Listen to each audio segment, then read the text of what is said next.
आता एक बातमी येते अहिल्यानगर जिल्ह्यातून। अहिल्यानगर जिल्ह्यातील नगर पाथर्डी रोड मेहकरी परिसरात अपघात झालाय।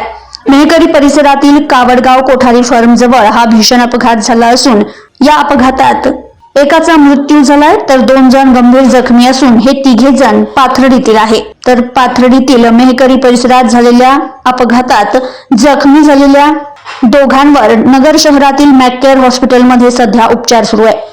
तर घटनेची माहिती मिळताच पोलीस घटनास्थळी दाखल झाले होते। Bureau report, news today 24 Ahilyanagar.